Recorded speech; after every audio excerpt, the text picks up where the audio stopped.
Merci beaucoup, Monsieur le Ministre. La parole est à Madame Anne Genetet pour le groupe Renaissance.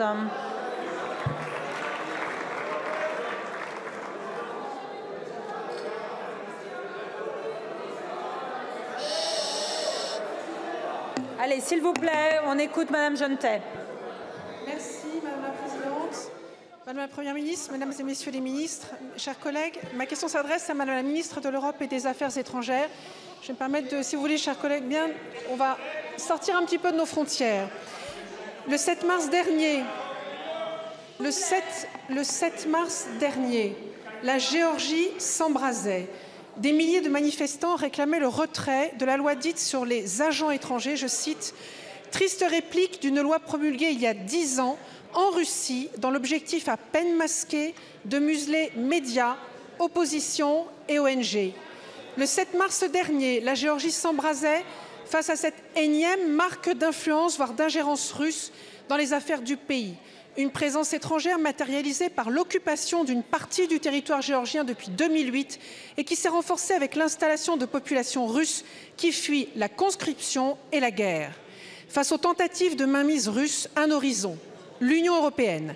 La Géorgie l'a affirmé quelques jours à peine après le déclenchement de la guerre d'agression en Ukraine menée par la Fédération de Russie, lorsqu'elle a présenté avec l'Ukraine et la Moldavie une demande d'adhésion. En réponse au mois de juin, le Conseil européen a reconnu la perspective européenne du pays conformément à l'avis de la Commission. La Géorgie doit désormais avancer sur un certain nombre de priorités, dont le renforcement de la lutte contre l'influence excessive des oligarques et la dépolarisation politique du pays. À cet égard, Madame la Ministre, alors que la Commission européenne se prononcera prochainement sur les progrès accomplis par le pays pour répondre aux priorités en matière de réformes recensées, où en est la Géorgie? Alors que la population géorgienne n'a de cesse de nous rappeler son attachement à l'Union européenne et que nos pays entretiennent des relations amicales anciennes, quel rôle et quelles initiatives pourraient être prises par la France pour accompagner la Géorgie dans cette voie? Et enfin, comment l'accompagner dans la résolution de la question de la polarisation politique alors qu'elle est largement instrumentalisée par le parti majoritaire Rêve géorgien et son leader historique, l'oligarque Ivanishvili, dont le groupuscule dissident Force du Peuple n'est rien d'autre que l'auteur de la loi contestée par les agents étrangers. Je vous remercie. Merci beaucoup. La parole est à Catherine Colonna, ministre de l'Europe et des Affaires étrangères. Merci Madame la Présidente, Mesdames et Messieurs les députés, Madame la députée Genetet.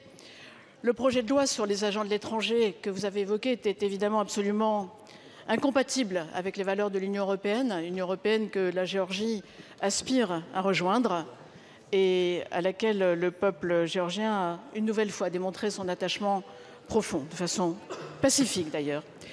Les messages que nous avons passés avec les autres États européens ont contribué à conduire le Parlement géorgien à retirer ce projet de loi. C'est chose faite et il s'agit évidemment d'une décision salutaire. Elle doit conduire désormais la Géorgie à poursuivre sans plus tarder les réformes qui sont nécessaires pour renforcer l'état de droit. Je l'ai dit à plusieurs reprises, je l'ai dit publiquement, je l'ai dit également aux autorités de Géorgie, à sa présidente que j'ai reçue il y a une quinzaine de jours à Paris et à mon homologue ministre des Affaires étrangères de Géorgie.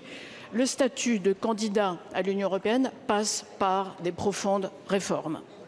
L'aspiration des Géorgiens est à plus d'état de droit, plus de liberté pour la société civile, pour les médias et pour les ONG, vous l'avez dit. En un mot, plus de ces valeurs qui sont celles de l'Europe.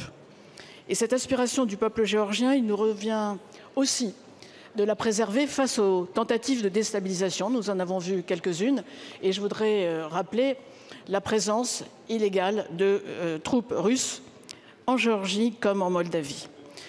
Je l'ai d'ailleurs souligné hier à mon arrivée à Bruxelles à la réunion des 27 ministres des Affaires étrangères de l'Union européenne.